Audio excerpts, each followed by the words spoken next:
أعوذ بالله من الشيطان الرجيم.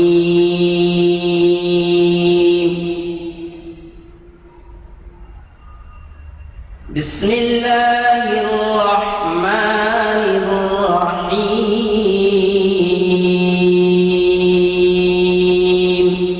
But I think it's very important for us to realize that we're in a very precarious situation. Our community is under siege, and if you don't think there's a siege going on right now, you're simply out of touch with reality. After 9/11, oddly enough, the polls indicated that most Americans actually separated the event from Islam. And one of the good things about the administration initially was to do that.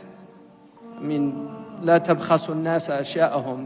They really did try to distance and separate Islam from the act, visiting a masjid, all those things. Those were important things to calm people down and try to place the community in the context of the fabric of American society.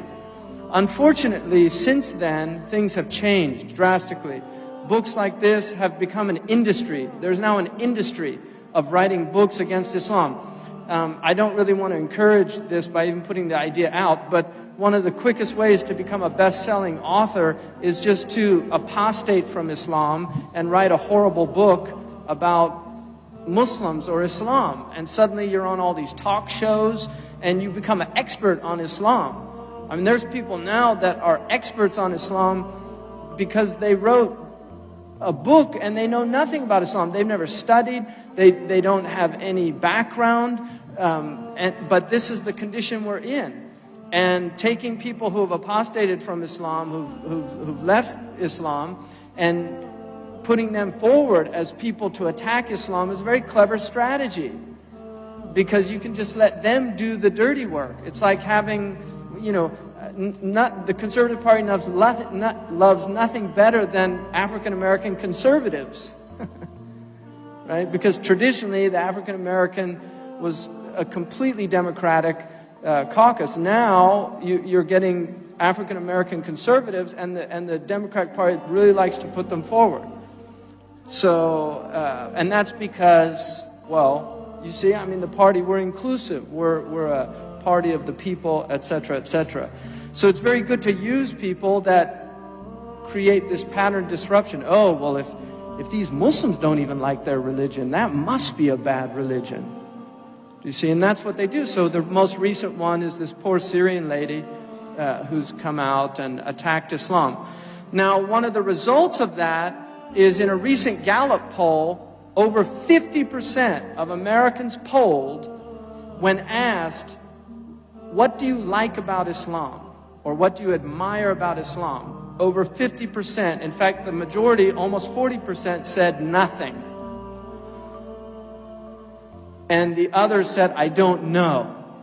That's over 50% of people in this country. Now, about 35% said, I like their devotion to their religion, which is good. I mean, that's a good, but that's a small number of people. If you have over 50% of people that have nothing to admire about Islam, that is because these people have been effective in delivering their message, and we have been completely ineffective in delivering our message. One of the major problems with the Muslim community today is that we're constantly defining ourselves by what we are not. We don't tell people who we are, we tell them who we're not. And Islam, in many ways, becomes a player in identity politics. There are Muslims that define themselves vis-a-vis the kafir. I'm not a kafir. Even though they're not practicing Islam in any serious way, just the mere fact that they're not a kafir puts them in this special category, the chosen people category. You see, so that's a problem. But then we're not constantly telling people we're not terrorists, we're not this, we're not that. Well, when you're under siege, defense is a natural response. So we have a very serious problem in this country, and believe it or not, the problem is worse in Western Europe. So if you think it's bad here, it's worse in Western Europe. It's in France, in Belgium. They're now having tests in Germany where the homophobic tests for Muslims, if you don't pass them, they're not going to give you residency. To see how whether or not how you feel about homosexuality, how you feel about this, that, or the other. I mean, these are realities. So we're moving into this inquisitorial period where people, their basic patriotism is challenged, you see, and there's a big difference between patriotism and nationalism. Patriotism is love of your country for its good, and recognizing also that you have an obligation to change the things that are wrong about your country. Nationalism is just blind belief in your country, where you're not looking at with any balance. That's not patriotism, which is why patriotism is the last refuge of a scoundrel. People will cling to patriotism.